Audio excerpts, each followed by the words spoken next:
नमस्कार. Deep news मध्ये आपलं हार्दिक स्वागत. आजच्या ठळक घडामोडी. 5,000 कोटी कुठे पाहिले, संजय राऊतांच्या वक्तव्यावर रामदास कदमांचा घणाघात.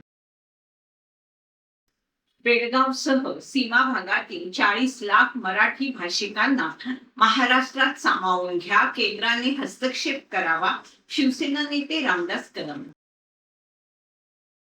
खेड शहरात भव्य तिरंगा रॅली, देशभक्तीपर घोषणांनी शहर दुमदुमले. दापोलीत एसटी बस प्रवासात अल्पवयीन मुलीशी गैरवर्तन, पोस्को अंतर्गत तरुणाला अटक. ब्रह्मकुमारी स्वरूपा बहेनजी यांचं आकस्मिक निधन, खेडच्या ईश्वरीय परिवारावर शोककळा. सविस्तर वृत्त.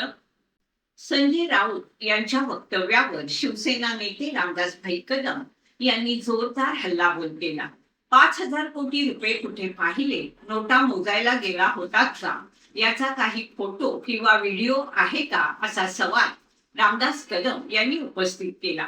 संजय राऊत यांना केवळ प्रसिद्धीची हाव असून त्यांच्या वक्तव्यांना आता महाराष्ट्रात कोणीही गांभीर्यानं घेत नाही, अशी टीका कदम यांनी केली. सकाळी उठल्यापासून काहीतरी बोलायचं आणि प्रसिद्धी मिळवायची, एवढंच त्यांचं काम उरलंय, असा टोला त्यांनी लगावला. दरम्यान अमित शहा उपपंतप्रधान झाले तर तुमचं काय नुकसान होणार आहे, असा सवाल देखील कदम यांनी विरोधकांना केला. दुसऱ्यांवर टीका करण्यापेक्षा आपल्या पक्षाची परिस्थिती सुधारण्याकडे लक्ष द्या, असा सल्ला देत रामदास कदम यांनी संजय राऊत यांच्यावर निशाणा साधला. संजय राऊतांच्या स्टेटमेंटवरती कोण विश्वास ठेवतो का? कोण नाही. त्यांना कोण गांभीर्याने घेत नाही. त्यांना फक्त प्रसिद्धी लागते. सकाळी उठल्यानंतर काहीतरी बॉम्ब टाकायचं, काहीतरी बोलायचं आणि प्रसिद्धी मिळवायची, याच्या पुढे काही नाही. हे बघा गेले होते का 5,000 कोटी दिले, मोजा गेले होते का नोटा, काय फोटो बिटो आहेत का त्यांच्याकडे? काही नाही.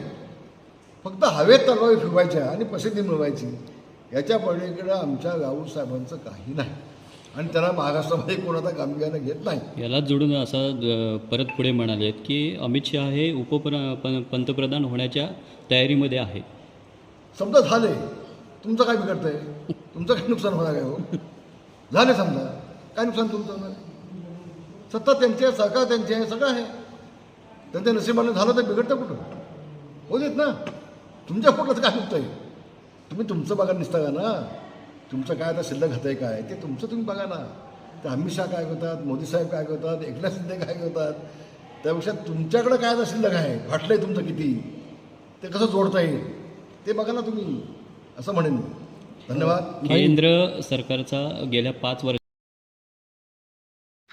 बेळगाव, कारवार, धारवाड, हुबळी आणि निपाणी परिसरातील मराठी भाषिकांवर गेल्या अनेक वर्षापासून अन्याय होत असल्याचा आरोप करत हा संपूर्ण सीमा भाग महाराष्ट्रात समाविष्ट करण्याची मागणी शिवसेना नेते रामदासभाई कदम यांनी केली. 1960 मध्ये भाषावार प्रांत रचना झाली. त्यावेळी सुमारे 40 लाख मराठी भाषिकांचा भाग महाराष्ट्रात समाविष्ट झाला नसल्याचा दावा रामदास कदम यांनी केला.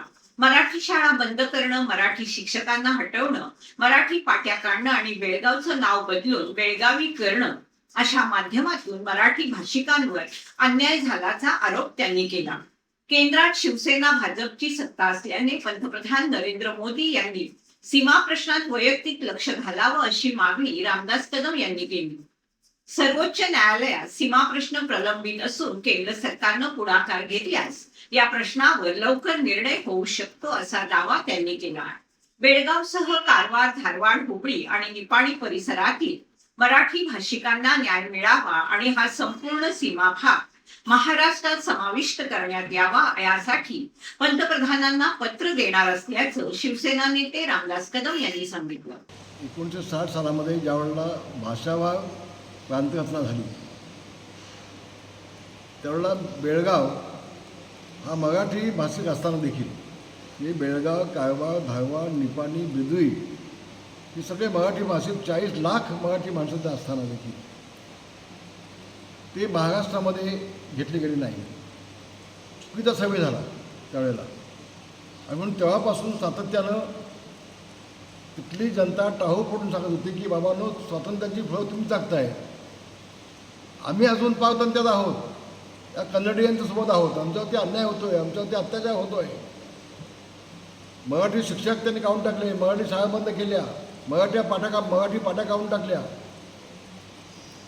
प्रचंड अन्याय. शेवटी त्यांनी बेळगाव हे नाव बदलून बेळगावी केलं. आज तिथल्या मराठी मुलांना कंपल्सरी कन्नड शिकायला लागत आहे. आणि म्हणून शिवसेना प्रमुख माननीय बाळासाहेब ठाकरे यांनी तिथल्या मराठी माणसाला पाठिंबा दिला होता. 2006 सालामध्ये तिथला आपला जो मराठी महापौर होता बेळगावचा, काही कन्नडी लोकांनी त्याच्या तोंडाला काळं फासलं होतं. शिवसेना प्रमुखांनी मला त्यावेळेला पाठवलं बेळगावला. महाराष्ट्र एकीकरण समितीच्या माध्यमातून तिथे मोठी सभा आयोजित केली गेली होती आणि त्या सभेला मला शिवसेना प्रमुखांनी पाठवली होती. त्या सभेमध्ये माझं भाषण झालं होतं आणि माझ्या भाषणानंतर माझ्यावर गुन्हा दाखल झाला हे मला माहितीच नव्हतं. म्हणजे कन्नडी पोलीस कसे आहेत बघा, लक्षात घ्या. त्यानंतर 2009 सालामध्ये मी पुन्हा गेलो होतो.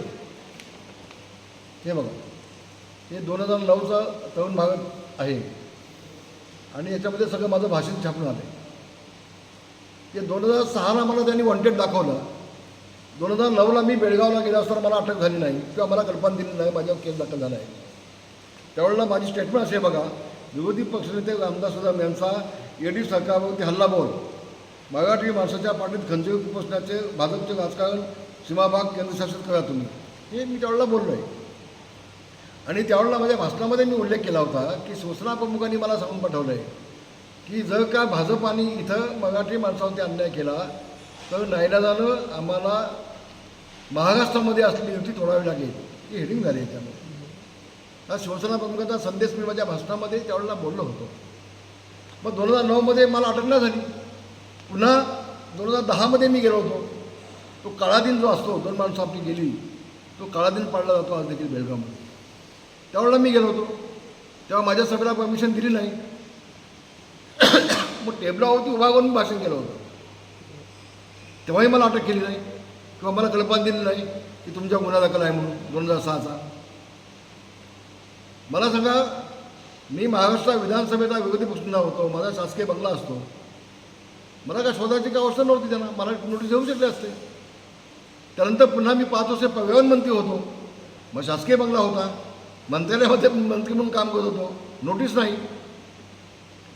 आणि 2018मध्ये अचानक येऊन माझ्या गावच्या घरावरती त्यांनी लेबल चिटकवलं की मी वॉन्टेड आहे आणि हजर झालो नाही तर माझी मालमत्ता जप्त करण्यात येईल. तोपर्यंत 2006मध्ये माझ्या गुन्हा दाखल याची कल्पना नाही, कारण मी त्यानंतर 3 वेळा गेलो होतो पुन्हा बेळगावला.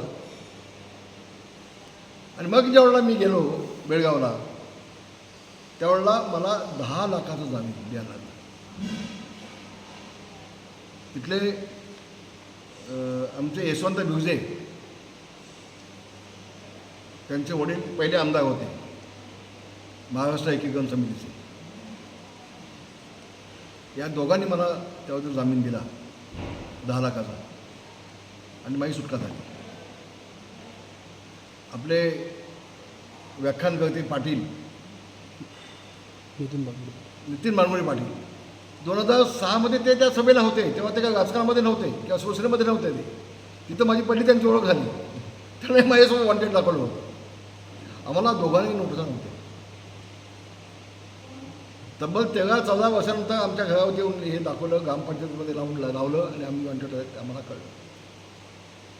त्यानंतर सातत्याने आम्ही वकील दिले. गेले 10 वर्ष आम्ही सातत्याने बेळगावला जातो आहे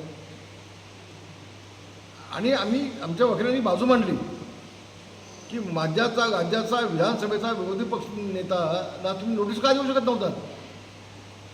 तुम्ही त्याला 10-15 वर्ष वॉन्टेड कसं दाखवू शकलात? म्हणजे कर्नाटक पोलिसांची किती दडपशाही आहे तुमच्या लक्षात येईल. मग त्यामध्ये त्यांनी माझ्यावरती ॲक्सेप्ट काय केला होता, 153 आणि 153A, म्हणजे मी भडकाव भाषण केलं. काय भाषण केलं की तुम्ही आमच्या मराठी माणसाच्या नादाला लागलात तर तुमचे हातपाय कट करून टाकेल. कट शब्द हा मराठी आहे का? इंग्लिश शब्द आहे. आपल्याला जर बनत असेल तर आपण काय म्हणतो, आम्ही हातपाय तोडून टाकू, अशी भाषा आपली असते ना. तर ते कट असं म्हणजे त्यांनी स्वतः ते सगळं कुभांड रचलं आणि खोटा गुन्हा, राजकीय गुन्हा हा आमच्यासाठी दाखल केला गेला होता. आमचे वकील श्यामसुंदर पट्ट्या म्हणून अतिशय चांगलं काम केलं. त्यांनी आमची बाजू मांडली. अनेक साक्षीदार होते, त्यांची उलट तपासणी झाली. त्यावेळेचे SP होते, त्यांची उलट तपासणी झाली आणि शेवटी 11 तारखेला माननीय न्यायदेवतेने निकाल दिला आणि आम्हाला निर्दोष सोडलं. मी न्यायमूर्तींच्या मनापासून आभार मानतो. पण आज देखील महाराष्ट्रानं, आज शिवसेना भाजपची केंद्रामध्ये सत्ता आहे. माझी विनंती आहे मोदी साहेबांना, माझी विनंती आहे अजून मोदी साहेबांना की तिथे आमच्या मराठी माणसावरती जो अन्याय होतो आहे, अत्याचार होतो आहे, त्यातून त्याला वाचवा. अजून केंद्रशासित तो भाग केला गेला नाही. माझी मागणी होती तेव्हापासून. आणि सर्वोच्च न्यायालयामध्ये आता ही केस पेंडिंग आहे. केंद्र शासनानं जर मनावर घेतलं तर 100% लवकरात लवकर निकाल त्याचा मिळेल. आणि ज्यावेळेला भाषावर प्रांतरचना झाली त्यावेळेला 40 लाख मराठी माणसं असताना ती माणसं आमच्या महाराष्ट्रामध्ये काय येऊ शकत नाही. त्यांना वेगळा न्याय का? तर त्या बाबतीमध्ये मी माननीय पंतप्रधानांना पत्र लिहिणार आहे, मोदीजींना, की आपण स्वतः यामध्ये लक्ष घालावं आणि आमच्या 40 लाख मराठी माणसांना न्याय द्यावा आणि त्याला महाराष्ट्रामध्ये घ्यावं. मग हे बेळगाव, कारवार, धारवाड, निपाणी, बिदरी हा सगळा भाग मराठी माणसांचा आहे, अजून आहे. एवढी गळचेपी झाली तरी देखील आहे. तर आपण वैयक्तिक लक्ष घालून आपण जसा निर्णय घेतला होता भाषा प्रांतरचना, तशा पद्धतीने आम्हाला तो महाराष्ट्रात न्याय मिळावा आणि हा सगळा भाग हा महाराष्ट्रामध्ये आणावा, अशी आपल्या माध्यमातून माननीय देशाच्या पंतप्रधानांना माझी हाजून विनंती आहे. इथल्या मराठी माणसांना न्याय मिळावा. देशाचे पंतप्रधान नरेंद्र मोदी यांच्या संकल्पनेतून राबवण्यात येत असलेल्या हर घर तिरंगा अभियानाअंतर्गत खेड शहरात आज भव्य तिरंगा रॅलीचं आयोजन करण्यात आलं. 9 ते 17 ऑगस्ट दरम्यान देशभरात विविध ठिकाणी तिरंगा रॅलीचं आयोजन करण्यात येत आहे. नागरिकांमध्ये राष्ट्रप्रेमाची भावना जागृत करणं आणि 15 ऑगस्ट रोजी प्रत्येक घरावर तिरंगा डौलानं फडकवणं हा या अभियानाचा उद्देश आहे. खेड शहरातील छत्रपती शिवाजी महाराज चौकातून या तिरंगा रॅलीला सुरुवात झाली. भर पावसातही नागरिक, शालेय विद्यार्थी आणि सर्व धर्मीय नागरिक मोठ्या उत्साहानं रॅलीत सहभागी झाले. हातात तिरंगा घेऊन देशभक्तीपर घोषणा देत नागरिकांनी शहरातील मुख्य बाजारपेठेसह प्रमुख प्रभागातून मार्गक्रमण केलं. रॅली दरम्यान संपूर्ण खेड शहर देशभक्तीच्या घोषणांनी दुमदुमून गेलं. रॅली पुन्हा छत्रपती शिवाजी महाराज चौकात आल्यानंतर तिची सांगता करण्यात आली. यावेळी खेड भाजपच्या वतीने रॅलीतील सहभागी नागरिकांना जिलबी वाटून आनंद साजरा करण्यात आला. या रॅलीमध्ये खेडचे माजी नगराध्यक्ष वैभवजी खेडेकर, माजी आमदार सूर्यकांत दळवी, केदार साठे, भाऊ दाते, नगरसेविका वैभवी खेडेकर, स्वप्नाली चव्हाण, रहीम सहीबोले, मिलिंद नांदगावकर यांच्यासह शहरातील नागरिक मोठ्या संख्येनं सहभागी झाले होते. हर घर तिरंगा अभियानाच्या माध्यमातून 15 ऑगस्ट रोजी प्रत्येक घरावर राष्ट्रध्वज डौलाने फडकावा आणि देशप्रेमाची भावना अधिक दृढ व्हावी असा संदेश या रॅलीतून देण्यात आला. तिरंगा रॅलीचं आयोजन केलंय, काय सांगाल? भारताचे पंतप्रधान नरेंद्रजी मोदी साहेब यांच्या संकल्पनेतून हर घर तिरंगा ह्या उपक्रमातून आज खेडमध्ये तिरंगा रॅली निघत आहे. दिनांक म्हणजे आजपासून म्हणजे 9 ते 17 तारखेपर्यंत या तिरंगा रॅली भारतातल्या प्रत्येक गावागावामध्ये, गल्ली गल्लीमध्ये या तिरंगा रॅल्या होणार आहेत. याचं उद्दिष्ट एकच आहे की राष्ट्रभावना जागृत व्हावी, राष्ट्राप्रती प्रेम निर्माण व्हावं आणि तिरंगा प्रत्येकाच्या घरावरती डौलाने फडकावा. यापूर्वी तिरंगा फक्त शासकीय कार्यालयामध्ये फडकवला जायचा, परंतु मोदी शासनाच्या सरकारमध्ये हा तिरंगा अभिमानाने आपल्या घरावरती, आपल्या आस्थापनेवरती फडकवण्याची मुभा या सरकारने दिली आहे आणि म्हणून त्याचाच एक भाग म्हणून आज हा तिरंगा रॅलीचा हा आयोजन आहे. आणि ह्या सगळ्या रॅलीतनं प्रत्येक घरावरती 15 ऑगस्टच्या दिवशी हा तिरंगा डौलाने या ठिकाणी फडकेल हा या रॅलीचा उद्देश आहे. धन्यवाद. दापोली तालुक्यात खेड मंडणगड मार्गावरील एसटी बसमध्ये अल्पवयीन मुलीशी गैरवर्तन केल्याच्या आरोपावरून 33 वर्षीय तरुणाविरुद्ध दापोली पोलीस ठाण्यात गुन्हा दाखल करण्यात आलाय. दीपेश दिलीप तांबे राहणार पाडघर तालुका दापोली असं आरोपीचं नाव आहे. त्याच्या विरोधात भारतीय न्याय संहिता कलम 75 आणि पोस्को कायद्याच्या कलम 8 अंतर्गत कारवाई करण्यात आली असून पोलिसांनी त्याला अटक केली. 27 जुलै रोजी सायंकाळी सुमारे 5:45च्या सुमारास संबंधित अल्पवयीन मुलगी खेड मंडणगड बसने पालगड ते चिंचाळी असा प्रवास करत होती. बस चिंचाळी फाट्याजवळ आल्यानंतर मुलगी बसमधून उतरण्यासाठी पुढे जात असताना आरोपीने तिच्या डाव्या हाताला आणि पाठीला गैरवर्तनाच्या उद्देशाने स्पर्श केल्याचा आरोप तक्रारीत करण्यात आलाय. घटनेनंतर मुलीच्या पालकांनी दापोली पोलीस ठाण्यात तक्रार दाखल केली. त्यानंतर पोलिसांनी आरोपी विरुद्ध गुन्हा दाखल करून त्याला अटक केली. या प्रकरणाचा पुढील तपास सहाय्यक पोलीस निरीक्षक पूजा हिरेमठ करत असून पोलीस निरीक्षक महेश तोरसकर यांच्या देखरेखीखाली तपास सुरू आहे. दिनांक 31/7/2026 रोजी दापोली पोलीस ठाणे गुन्हा क्रमांक 150/26 भारतीय न्याय संहिता कलम 75 व पोक्सो अधिनियम 8 प्रमाणे गुन्हा नोंद झाला होता. शाळकरी मुली ह्या बसमधून प्रवास करत असताना सदर आरोपित नामे दीपेश दिलीप तांबे वय 32 वर्ष राहणार भाटघर तालुका दापोली याने हा गुन्हा केला होता आणि त्याच्यावरचा गुन्हा नोंद झाल्यानंतर त्याचा आम्ही राहते घरी त्याच्या गावामध्ये शोध घेतला, परंतु तो मजूर होता आणि तो गावामध्ये त्याचं फार कमी वास्तव्य तो करत होता. तो मजुरी कामानिमित्त खेड चिपळूण परिसरात तो जायचा याची आम्हाला माहिती मिळाली. त्यामुळे आम्ही खेड चिपळूण परिसरात त्याचा शोध घेतला. बऱ्याच ठिकाणी आम्ही त्याची माहिती स्थानिकांना दिली होती आणि तो आल्यानंतर तात्काळ कळवण्या व सूचना दिल्या होत्या. त्याचप्रमाणे तो खेड येथे आल्यानंतर आम्हाला माहिती मिळाली आणि आम्ही त्याला ताब्यात घेऊन आज रोजी त्याला काल रोजी त्याला गुन्हे तपासकामी अटक केली आहे. खेड ते भोसते मार्गावरील पुलालगत मोठ्या प्रमाणात साचलेला कचरा आणि प्लास्टिक हटवून परिसराची स्वच्छता करण्यात आली. अलसफा वेलफेअर फाउंडेशननं भोसते ग्रामपंचायतीकडे याबाबत पत्राद्वारे स्वच्छता मोहिमेची मागणी केली होती. या मागणीची तात्काळ दखल घेत जिल्हा परिषद सदस्य सौ रेवती पाटील आणि भोसते ग्रामपंचायत सदस्य यासीन भाई परकार यांच्या पुढाकारातून संबंधित परिसराची स्वच्छता करण्यात आली. त्यामुळे परिसर स्वच्छ आणि सुंदर होण्यास मदत झाली.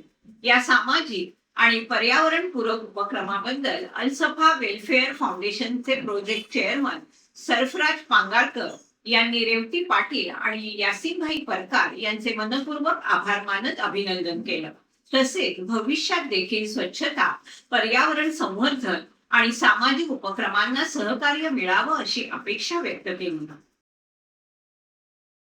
महाड तालुक्यातील पाणे वाघोळी मार्गावर वाघेरी पुलाजवळ एसटी बसला अपघात झाला.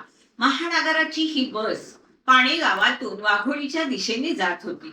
बसमध्ये 35 ते 40 प्रवासी आणि शालेय विद्यार्थी होते.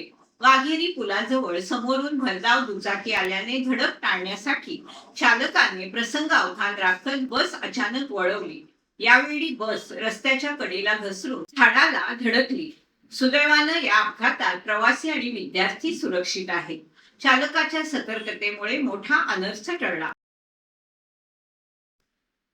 प्रजापिता ब्रह्मकुमारी ईश्वरीय विश्वविद्यालय युवा केंद्र खेड येथे ईश्वरीय सेवा आणि समाज जागृतीचं कार्य करणाऱ्या ब्रह्मकुमारी स्वरूपा बहेनजी यांचं 11 ऑगस्ट रोजी रात्री 2:30च्या सुमारास आकस्मिक निधन झालं. त्यांच्या निधनाने खेडसह रत्नागिरी जिल्ह्यातील ईश्वरीय परिवारावर शोककळा पसरली. स्वरूपा कांतीलाल गांधी असं त्यांचं मूळ नाव असून खेड हे त्यांचं मूळ गाव होतं. त्यांनी काही काळ महाड आणि मुंबई येथे ईश्वरीय सेवा कार्य केलं. गेल्या 4 वर्षापासून त्या खेड सेवा केंद्रात कार्यरत होत्या. राजयोग प्रशिक्षक म्हणून त्यांनी अनेकांना आध्यात्मिक मार्गदर्शन केलं. तसेच व्यसनमुक्ती अभियानात सक्रिय सहभाग घेत समाजामध्ये व्यसनमुक्तीबाबत जनजागृती केली.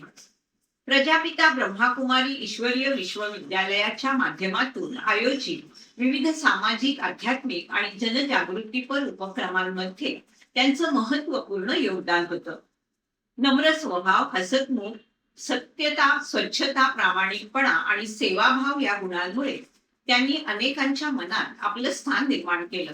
त्यांच्या निधनाची बातमी समजताच मुंबई, पुणे, महाड, कोल्हापूर, इस्लामपूर, रत्नागिरी, दापोली आणि चिपळूणसह विविध ठिकाणाहून ईश्वरीय परिवारातील सदस्य आणि त्यांचे नातेवाईक खेडमध्ये दाखल झाले. 11 ऑगस्ट रोजी दुपारी 4 वाजता ओम शांतीच्या ध्वनीसह आध्यात्मिक वातावरणात त्यांच्या पार्थिवावर अंत्यसंस्कार करण्यात आले.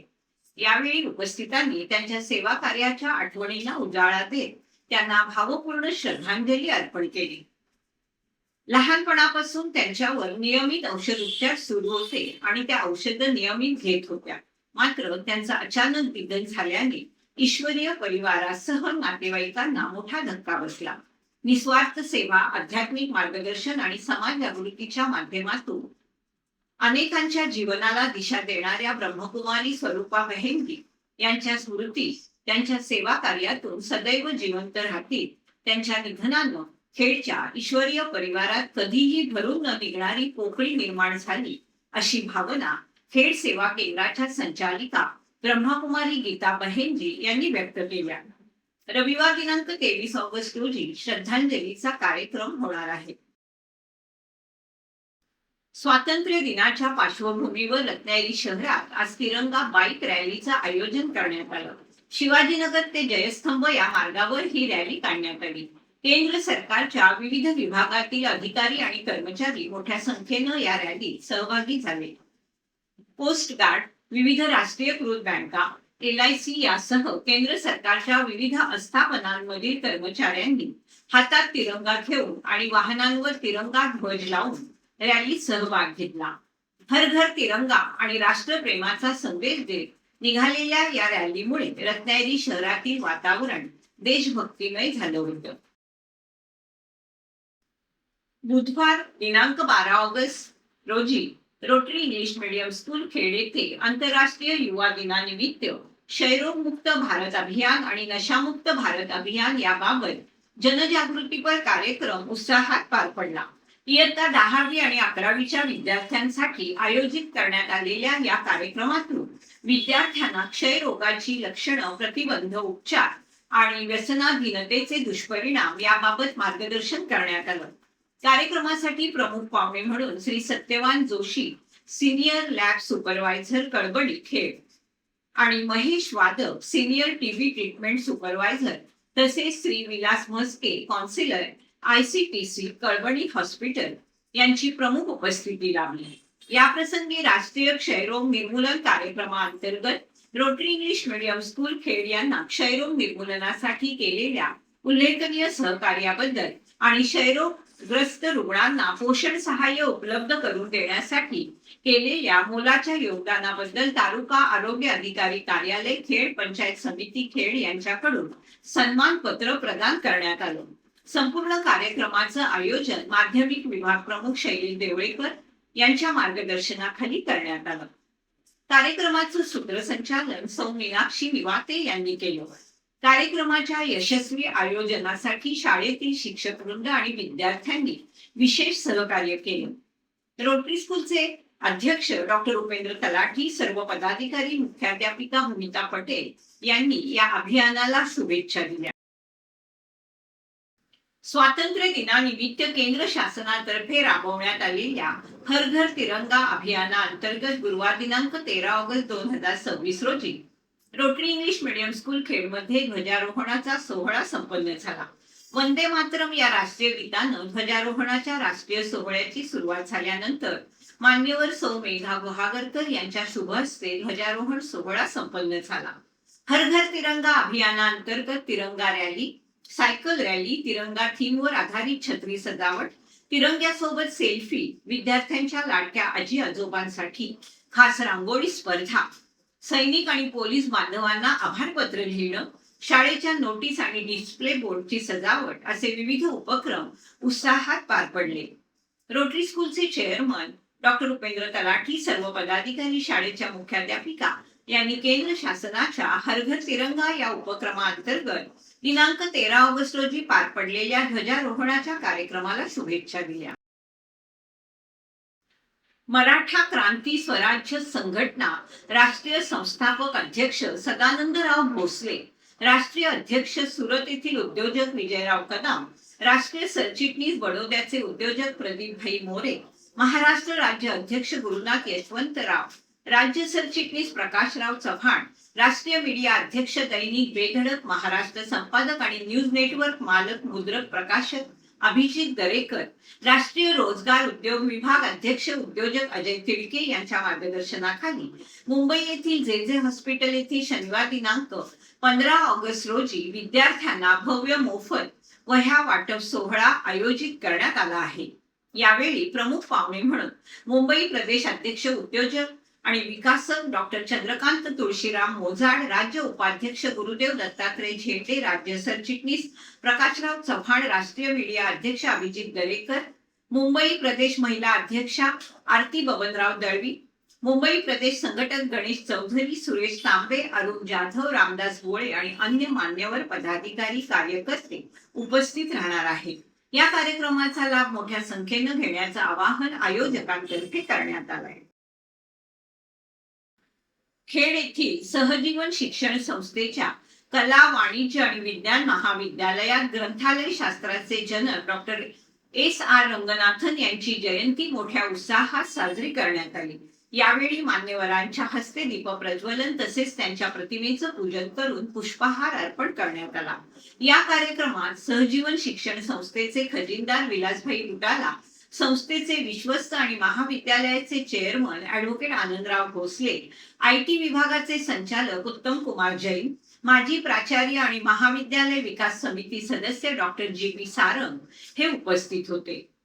या कार्यक्रमाचं औचित्य साधून महाविद्यालयाचे ग्रंथपाल डॉक्टर राजेश राजम यांनी लिहिलेलं अक्षर यात्रा, वाचन आणि लेखन कलेचा मंत्र आणि तंत्र या पुस्तकाचं प्रकाशन सोहळा संपन्न झाला. या पुस्तकाचं प्रकाशन एक सजग वाचक या नात्यानं या महाविद्यालयाची माजी विद्यार्थिनी असणाऱ्या योगिता बुटाला यांच्या हस्ते करण्यात आलं. रत्नागिरी शहरातील मारुती मंदिर सर्कल येथील छत्रपती शिवाजी महाराजांच्या अश्वारूढ पुतळ्याच्या सुरक्षेचा प्रश्न पुन्हा ऐरणीवर आलाय. नगर परिषदेनं सुरक्षा रक्षकाची नेमणूक केल्याचं सांगितलं जात असलं तरी सुरक्षा व्यवस्था अपुरी असल्याचा आरोप करण्यात येतोय. 2 तरुणांनी बंद असलेल्या गेटवरून चढून पुतळ्याच्या चौथऱ्यावर प्रवेश केला. त्यांनी शिडीवर तसेच मावळ्यांच्या पुतळ्यावर हात ठेवून आणि तोफेवर पाय ठेवून आक्षेपार्ह पद्धतीनं फोटो काढल्याचं श्री शिव प्रतिष्ठान हिंदुस्थानच्या रत्नागिरी शाखेच्या सदस्यांच्या निदर्शनास आलं. यानंतर या तरुणांना चौथऱ्यावरून खाली उतरवून पोलिसांच्या ताब्यात देण्यात आलं. हे दोन्ही तरुण पश्चिम बंगालमधून आल्याचं सांगण्यात येत असून ते बांगलादेशी नागरिक असावेत असा संशय व्यक्त करण्यात आलाय. त्यामुळे त्यांच्या नागरिकत्वाची, ओळखीची आणि कागदपत्रांची सखोल पडताळणी करावी अशी मागणी पोलिसांकडे करण्यात आली. या घटनेनंतर छत्रपती शिवाजी महाराजांच्या पुतळ्याच्या सुरक्षेसाठी कायमस्वरूपी आणि कडक सुरक्षा व्यवस्था करण्याची मागणी पुन्हा जोर धरू लागली. संगमेश्वर तालुक्यातील घाटिवळे ब्राह्मणवाडी येथील जिल्हा परिषद शाळेचा काही भाग बुधवारी रात्री झालेल्या मुसळधार पावसामुळे कोसळला. ही शाळा 1ली ते 7वी पर्यंत असून ज्या भागाची पडझड झाली त्या ठिकाणी वर्ग भरवले जात नव्हते. त्यामुळे रात्रीच्या वेळी शाळेचा भाग कोसळूनही सुदैवानं कोणतीही मोठी जीवितहानी झाली नाही. या घटनेमुळे शाळेच्या इमारतीच्या सुरक्षिततेचा प्रश्न पुन्हा ऐरणीवर आला असून प्रशासनानं शाळेची पाहणी करून आवश्यक ती कार्यवाही करावी अशी मागणी करण्यात येते. याचबरोबर वेळ झाली इथेच थांबण्याची. आपण पाहत राहा आपली लाडकी वाहिनी, दीपवाहिनी.